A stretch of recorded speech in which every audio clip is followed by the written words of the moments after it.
It's the time of the year again dahil sa pagpasok ng Burr months, muling magsisimula ang bagong season ng The Clash. Tila reunion ito ng stars ng Kapuso Musical Competition dahil nagbalikbayan ang dalawang miyembro ng The Clash panel na sina Ai de las Alas at Lani Misalucha. Alamin ang iba pang mga detalye rito sa Kapuso Insider.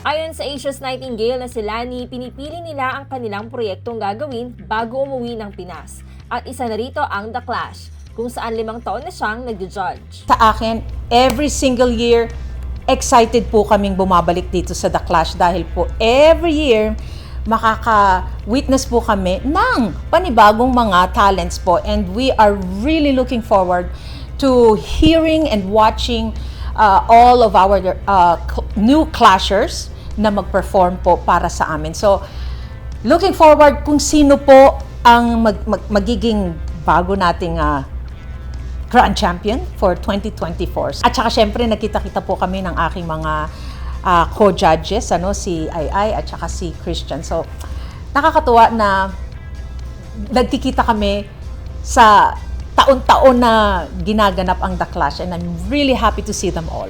Parang ang naging tradisyon. Kaya nga, katulad nga kanina, nakita kami, sabi ni Christian, I missed you. Nakakatuwa.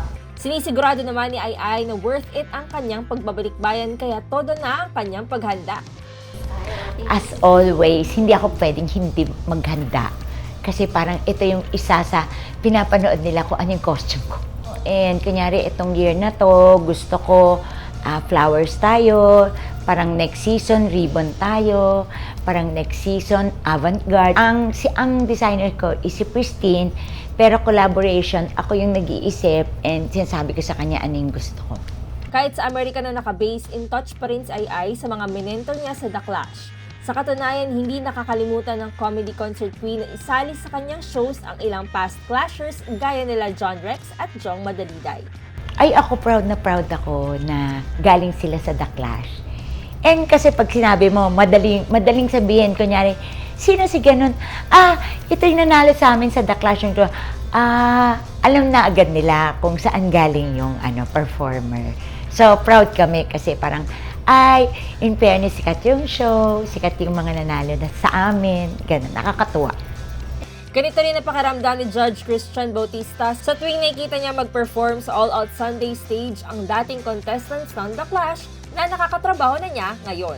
Kaya kung dating kinakatakutan, ngayon naman ay sinusubukan ng Asia's romantic balladeer na maging kuya sa kanila.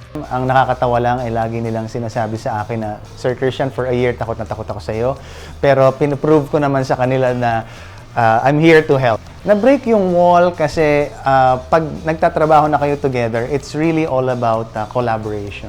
And pinapakita ko sa kanila na, hey, I'm here to help and we can learn from each other kasi natututo din naman ako sa kanila. Sa ika-6 na edisyon ng The Clash, asahan daw na mas exciting ang bawat tagpo. Bukod kasi sa new set of clashers, kaabang-abang din ang bagong entablado ng The Clash. Ayon sa returning Clash Master na si Raver Cruz.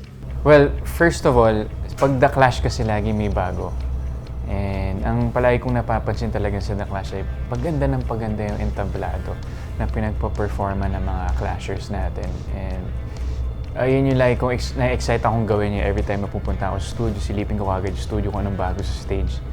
And this year, grabe yung stage. As in, parang pati yung mga clashers gaganahan agad na mag-perform.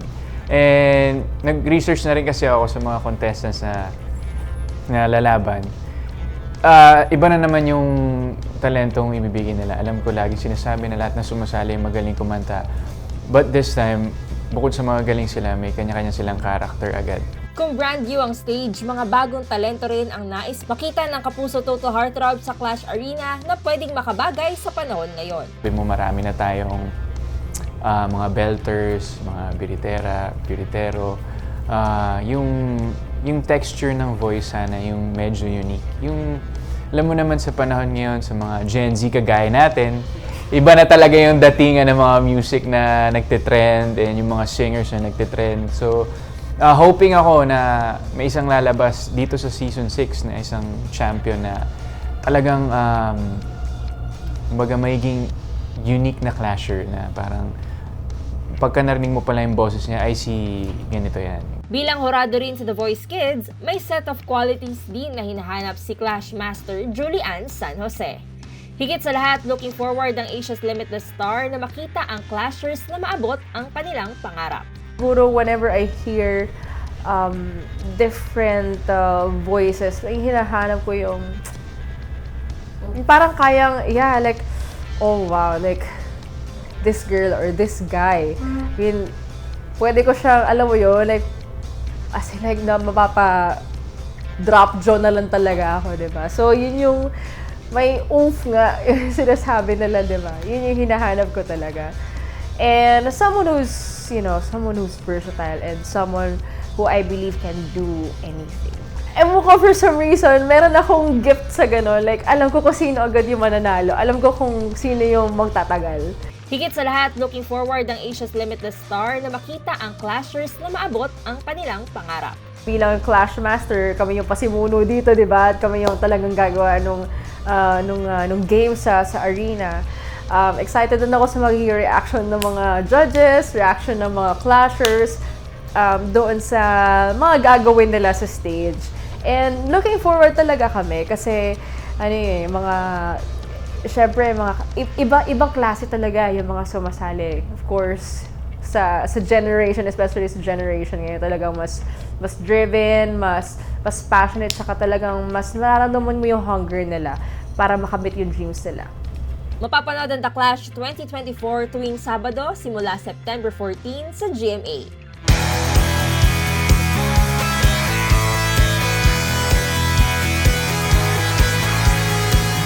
For more exclusive contents about your favorite Kapuso stars and shows, visit gmanetwork.com. Follow us on our social media pages.